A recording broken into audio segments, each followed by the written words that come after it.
जुनून ऐसा कि देश की तमाम लाइब्रेरियों के बाद ब्रिटिश लाइब्रेरी में जाकर के भी महीनों महीनों अध्ययन किया, जानने का प्रयास किया कि जिस माटी पर हमारा जन्म है उस माटी का इतिहास क्या है। पता लगा गाजीपुर में गौतम बुद्ध जी भी आए थे। यह भी पता लगा कि 1857 की क्रांति में भी गाजीपुर ने चढ़ बढ़ करके हिस्सा लिया था।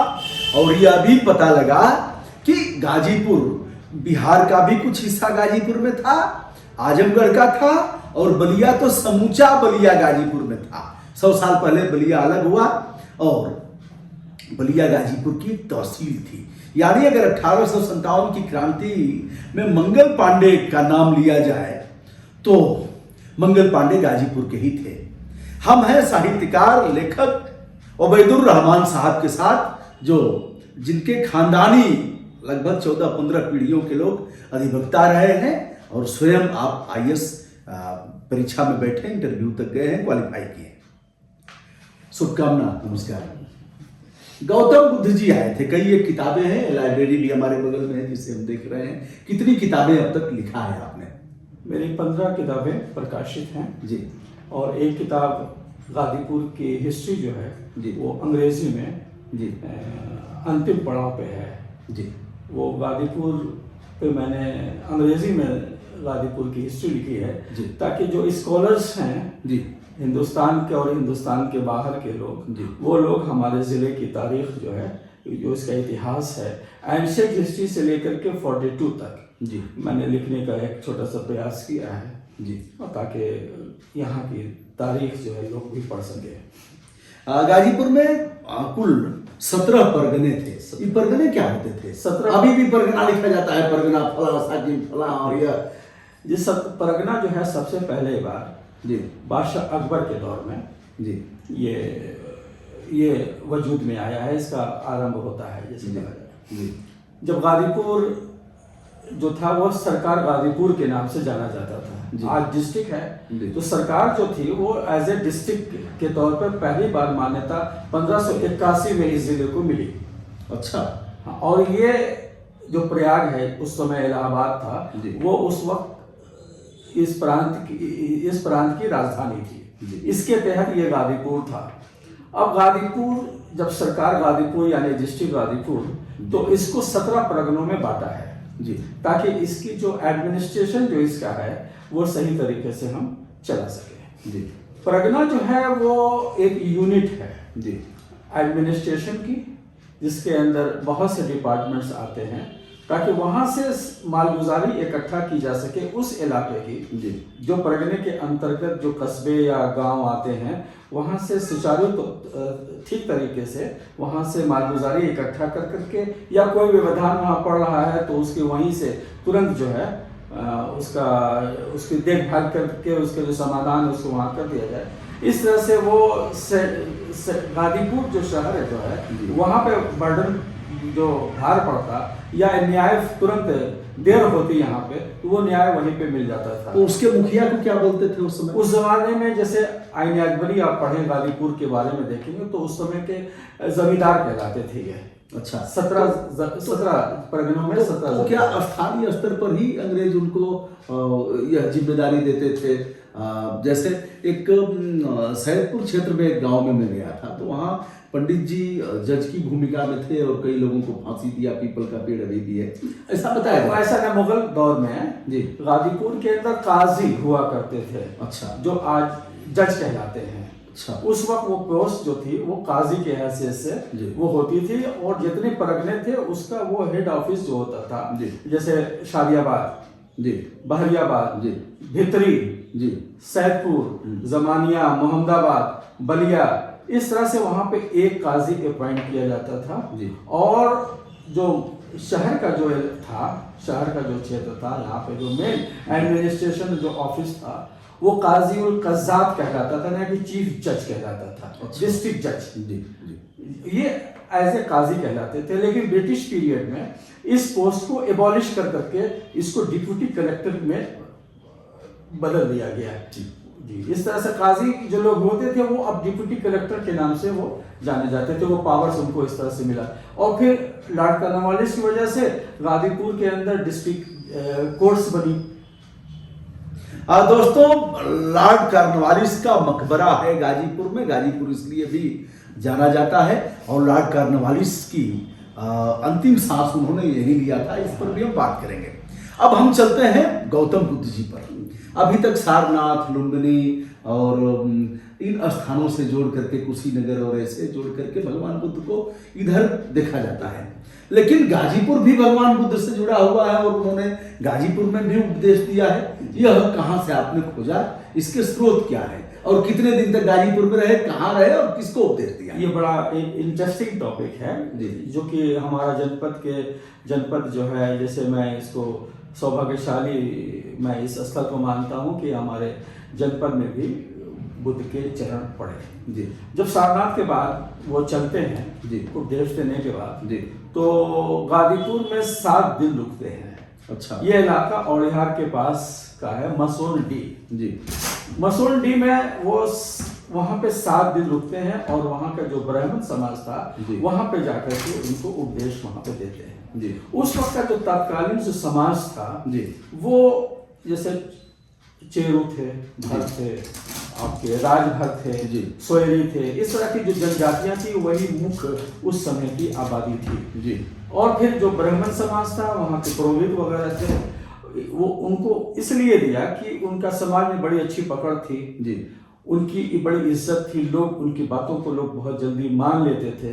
तो गौतम बुद्ध ने उन्हीं को उपदेश दिया और 7 दिन वो रहे। ऐसा नहीं था कि वह जकड़े हुए थे भगवान बुद्ध को नहीं करते कि कौन आ गए हम, तो ऐसा नहीं है, क्योंकि वो एक नई चीज लेकर के आ रहे थे समाज में कि कैसे समाज में आप अच्छे तरीके से जो इतने बंधन हैं, सामाजिक बंधन हैं, उसको जो जकड़े हुए हैं उससे कैसे मुक्त पाया जाए, मुक्त हो।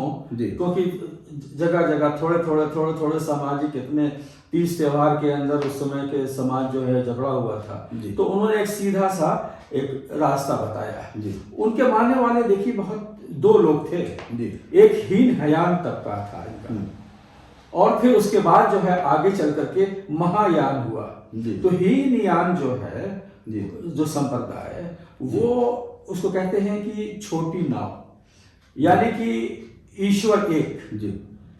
अभी उस वक्त महात्मा गौतम बुद्ध को ईश्वर का रूप नहीं दिया था, लेकिन महायान जब संप्रदाय जब शुरू हुआ तो भगवान बुद्ध को भगवान का रूप दे दिया गया।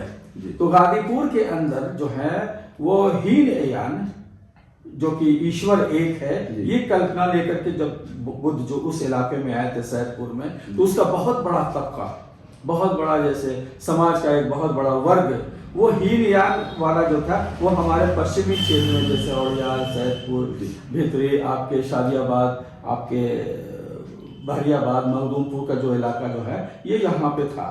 लेकिन महायान वाला जो था वो हमारे पूर्वी क्षेत्र जो है उस इलाके में था, जैसे मोहम्मदाबाद क्षेत्र, बिहार से लगा हुआ जो क्षेत्र था, वहां पे महायान तबका था, उनको भगवान का रूप मान लिया गया। अब ऐसा तो वाराणसी सारनाथ से निकले होंगे, तो सारनाथ के बाद आ जाते हैं कैथी।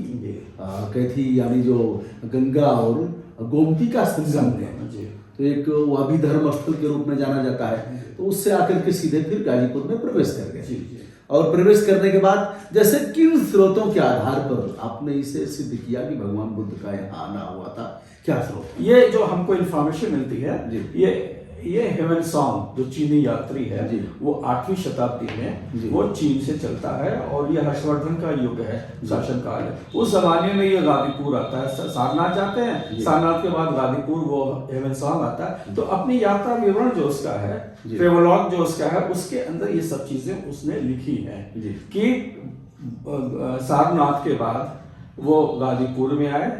उस समय इस जनपद का नाम चेंचू था। अच्छा, चेंचू था। अच्छा, गाजीपुर जनपद जो गाजीपुर आज है, उस समय हर्षवर्धन के जमाने में चेंचू प्रदेश के नाम से, चेंचू का जो है वो चीनी भाषा है। इसका अर्थ ये होता है कि वीर भूमि, बहादुरों की सरजमीन, ये इसका अर्थ होता है। तो इसका स्रोत आपने कहाँ से लिया था? तो ये हेवन सॉन्ग का है, हेवन सॉन्ग में लिखा है जी। हेमन सॉन्ग ने इस बात को लिखा है कि गौतम बुद्ध जो है 7 दिन तक गाजीपुर में सारनाथ के बाद आकर के उपदेश दिया है, और उसके बाद अशोक उनके पद चिन्हों को खोजता हुआ अपने जो उनका धर्म गुरु है उपगुप्त के साथ वो सारनाथ के बाद औड़ियार आता है, और वहां पे मसोलडी है, वहां पे एक स्तूप का निर्माण करवाता है, 10 संघाराम बनवाते हैं, और अनेकों विहार बनवाते हैं, चैत बनवाते हैं। विहार का मतलब ये होता है कि बौद्ध भिक्षु जो लोग हैं वो वहां पे धर्म शिक्षा भी लें, और उनका रेसिडेंशियल प्लेस भी होता था। बिहार का मतलब ये होता था, और फिर वहां से वो निकल करके जगह जगह जाकर के अपना धर्म उपदेश दिया करते थे।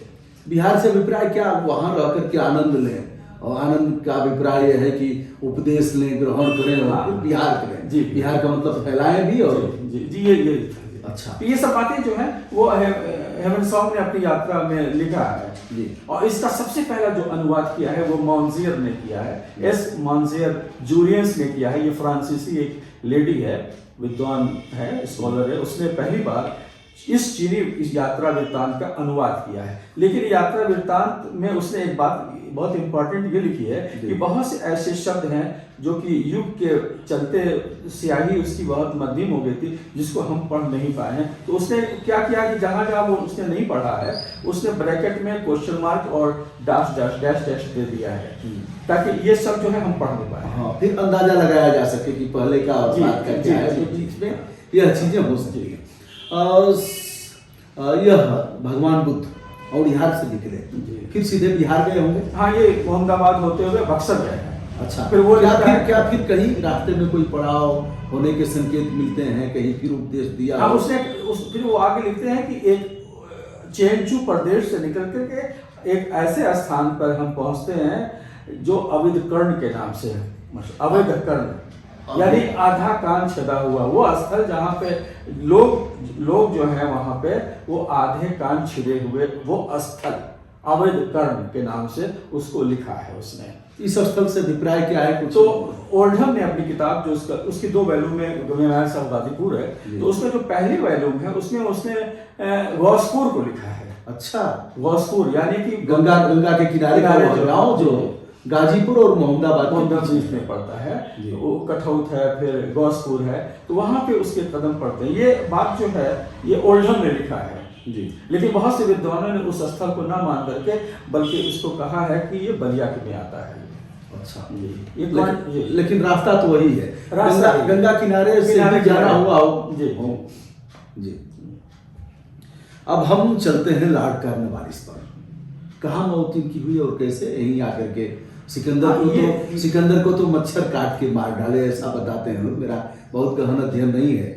लॉर्ड कॉर्नवालिस कैसे गाजीपुर में ही यह भूम बंदोबस्त का लेकर के फिर यहाँ क्या? नहीं, देखिए गलत है ये। यहाँ के अधिकतर मोस्टली जितनी गाजीपुर के इतिहास से संबंधित किताबें हैं और लेखक हैं, इन लोगों ने अपूर्ण जैसे गलत इतिहास दर्ज किया है जी। सबसे बड़ी बात है कि लॉर्ड कॉर्नवालिस जो है वो जुलाई 1805 में आता है कलकत्ता जी। तो अपने साथ 2 बीमारियों को लेके आता है। अच्छा, पेट की खराबी, उसको संक्रमण था जी, तरह तरह के, उसके अंदर आम पेच ये वो दवा लेकर के वो वहां से मेडिकल के साथ वो लेकर के वो आता है, दवाएं खाता हुआ आता है और ये उस बीमारी में था जी। तो कलकत्ता के डॉक्टर ने ये कहा कि अभी आप रेस्ट कीजिए, आप आगे ना जाइए जी। हाँ, आपको क्योंकि आप ठंडे प्रदेश से आ रहे हैं और आपको जो एटमॉस्फेयर है वो ठंडा आपको मिलना चाहिए जी। लेकिन सिंधिया में युद्ध हो रहा था ईस्ट इंडिया कंपनी से और सिंधिया राजा से जी। और उसके ऊपर विजय नहीं प्राप्त हो पा रही थी जी। तो चूंकि ये गवर्नर जनरल ऑफ इंडिया था, जैसे आज राष्ट्रपति हो या प्रधानमंत्री का ये स्टेटस था, तो ये जो कॉरेस्पॉन्डेंस उस कमांडर से और हुआ तो ये हुआ कि वो सरेंडर नहीं कर रहा है। तो लॉर्ड कॉर्नवालिस ने कहा कि हम आते हैं फौज लेकर के जी। ये कारण बना है और ये नाव के द्वारा, गंगा नदी के द्वारा वो आता है गाजीपुर में। अच्छा भाई साहब, इसका स्रोत क्या रहा होगा? जैसे इस सूचना का स्रोत क्या रहा होगा? तो उस समय कोई टेलीफोन तो था नहीं, जी। चिट्ठी पत्री भी इतने जल्दी नहीं पहुंचेगी, पहुंचाएगा कौन? हरकारों का समय था, एक हरकारा लेकर के दौड़ता था, दूसरा फिर उसको सूचनाओं को, क्या स्रोत रहा होगा? स्रोत ऐसा है ना कि जब मैं ब्रिटिश लाइब्रेरी में था वहाँ पे जी। तो वहाँ पे मुझे एक दस्तावेज मिला, पूरा बस्ता, जी पूरा वो कलकत्ता से लेकर के गाजीपुर तक, टॉम के बनने तक वो पूरी फाइल है। अच्छा, और उसके अंदर कम से कम 135 लेटर्स हैं, कलकत्ता से लेकर के और गाजीपुर में के अंतिम सांस लेने तक 135 लेटर्स हैं। वो 135 लेटर्स को मैंने पढ़ा है, वो जीनिप से लिखा हुआ है, उसमें से बहुत से लेटर्स मेरे पास हैं। अच्छा, तो उसका जो पीए था, रॉबर्ट्स था, उसने जैसे जैसे वो चल रहा है नाव से ना, क्योंकि उसके आगे भी फौज है, पीछे भी फौज है, फ्लीट है पूरी उसके साथ, आगे पीछे उसको कवर करते हुए गंगा के द्वारा चला, क्योंकि गवर्नर जनरल तो कोई मामूली आदमी तो था नहीं। इसकी तबीयत बहुत खराब होती है आपके पटना में। अच्छा, पटना से कोलकाता से चल करके हाँ, बीमारी पटना हालत में चलता है, पटना में पटना ज्यादा खराब होती है। तो वहां पे जो उसका पीए है उसने लेटर्स लिखा बनारस के रेसिडेंट्स को कि आप तबीयत संभल नहीं रही है और इसके पेट है और बुखार बहुत तेजी से इसका बढ़ता जा रहा है और जो दवाएं दी जा रही है वो कंट्रोल में नहीं, क्योंकि उसके पास मेडिकल डॉक्टर्स, मेडिकल फैसिलिटी, जो मेडिकल डॉक्टर्स होते हैं ना, वो भी एक नाव थी उसके साथ, डॉक्टरों की एक ग्रुप था जो उसके साथ चल रहा था, तो उस पर कंट्रोल। ये सारे लेटर्स जो हैं वो 3 वैल्यू में छपे हैं, कॉरेस्पॉन्डेंस ऑफ लॉर्ड कॉर्नवालिस, और ये 1814 में पब्लिश हुए हैं ये सारे लेटर्स, वो सब ओरिजिनल फॉर्म में है। तो मैंने उसमें से देखा। अच्छा, गाजीपुर में अधिकतर लोगों ने लिखा है कि गौसपुर में आकर के मर गया। गाजीपुर में, गौसपुर में वो नहीं मरा है, बल्कि गाजीपुर में आकर के 8 दिन तक जो वो जीवित रहा है, और 8 दिन तक वो जीवन और मृत्यु से वो लड़ रहा था लगातार। अच्छा, क्या यहाँ के किसी वैद्य से संपर्क नहीं किया ऐसी? ना, इस तरह कोई डॉक्यूमेंट, क्योंकि वो रॉयल उसके पास डॉक्टर्स ऑलरेडी इलाहाबाद से फौरन आए, बनारस से आए, लेकिन तब भी उसको कंट्रोल नहीं कर सके। अंत में यहीं पे 8 दिन रह करके, जैसे 26 सितंबर को वो गाजीपुर आता है, कंट्रोलमेंट एरिया वो कहलाता था, नदी के किनारे एक बिल्डिंग है, कोठी है, उसके अंदर वो रहता है, डबल स्टोरी बिल्डिंग है, उसी के अंदर वो रहता है, 8 दिन रहता है, तरह तरह की दवाएं दी जाती हैं। इस 8 दिनों में बहुत से लेटर्स उसके पीए ने या दूसरे जो उसके सबऑर्डिनेट ऑफिसर्स थे एक दूसरे को लिखे हैं। और एक बात और दिलचस्प बता दे, ये जो टॉम बना है ना, 1.5 साल के बाद हाथ लगा है, ये टॉम में हाथ लगा है, और ये पब्लिक के चंदे से बना है। अच्छा, और ईस्ट इंडिया कंपनी जो थी हिंदुस्तान में, उसने 20,000 डोनेट किया है, और 1,23,000 रुपए से एक टॉम बन के तैयार हुआ है। अच्छा, और तब तक उस कोठी में लॉर्ड कॉर्नवालिस की लाश जो है उसमें मसाला लगा करके रखा गया है। 2.5 साल के बाद तब इस ओरिजिनल टॉम के अंदर ला करके इसको जमीन के सतह में उसको दफनाया गया है। 2.5 साल तक खराब नहीं हुई? 2.5 साल तक खराब नहीं हुई, मतलब। और उसमें जो उसका स्टेच्यू है, मॉन्यूमेंट जो है उसका, मकबरे के अंदर जाएगा तो आप स्टेच्यू देखिएगा, उसका आधा हिस्सा है, और 3, एक हिंदू, एक मुसलमान, एक सिपाही जो है वो शोकमग्न अवस्था में है। उसकी लाइफ स्टोरी लिखी गई, हिस्ट्री लिखी गई है। ये 527 पाउंड स्टर्लिंग में एक ड्राफ्ट्समैन था इंग्लैंड, लंदन का, उसने इसका पूरा वो मुजस्समा बनाया है, और वहां से पानी के जहाज से कलकत्ता आया, और पानी के जहाज से फिर यहाँ आकर के तब ये इसके टॉम में ये लगा है ये पूरा। अच्छा, इतनी लंबी दूरी तय करते थे, क्या उस समय जो जहाजें थी उनमें कोई इंजन वगैरह? हाँ, इंजन था जी, इंजन, बोट बाकायदा वो चलती थी उस वक्त। अच्छा, आ चुकी थी उस वक्त, और नाव ऐसी बनाते थे कि वो बिल्कुल बिजली की तरह चलती थी। वो स्पेशल जो है वो सागवान की लकड़ी से बनाई जाती थी, खास नाव। और नाव भी कोई मामूली नाव आज जैसे थोड़ी नहीं थी, वो डबल स्टोरी, ट्रिपल स्टोरी जो थी वो नाव होती थी, एसी एकदम बिल्कुल फुल। उस समय डीजल, पेट्रोल और यह सब चीजें तो विकसित नहीं थी। फिर कैसे चलाते थे? तो उसके अंदर आदमी आगे पीछे रहते थे और बिजली की तरह चलाते थे। ये एक्सपर्ट्स लोग होते थे जो। इसका मतलब विज्ञान काफी आगे था उन दिनों में, बहुत आगे। अब सोचिए, मॉन्यूमेंट के ऊपर पत्थर ले जाना कोई मामूली बात थी। तो उसमें एक तस्वीर मुझे मिली, उसमें दिखाया गया है कि 3 हाथी हैं और बहुत बड़ा सिक्कड़ है, और उसमें बड़े बड़े पत्थर हैं और ये चुनार से आए थे ये जी। पत्थर, और वो तराश कर करके कि एक के ऊपर एक ऐसे ऐसे रखा जाएगा, 1 बाय 1 नंबर डाल दिया गया था, और वो हाथी खींचते थे और ऊपर मजदूर जो होते थे वो उसको फिर खींच करके तब वो बैठा लेते थे। इस तरह से वो टॉम बना है। और टॉम बनाने के पीछे एक बाकायदा एक कमेटी बनी है। कमेटी ने आकर के उस स्थल को देखा है कि इसका टॉम कहाँ बनाया जाए। तो ये टॉम जो है वहां पे इसलिए बनाया गया कि उसके सामने चर्च था। जो आप डिग्री कॉलेज का पोस्ट ग्रेजुएट डिग्री कॉलेज का पूरा कैंपस देख रहे हैं ना, ये ब्रिटिश स्टाफ क्लब था। अच्छा। इसके अंदर घुड़दौड़ वो था, रग्बी जैसे था।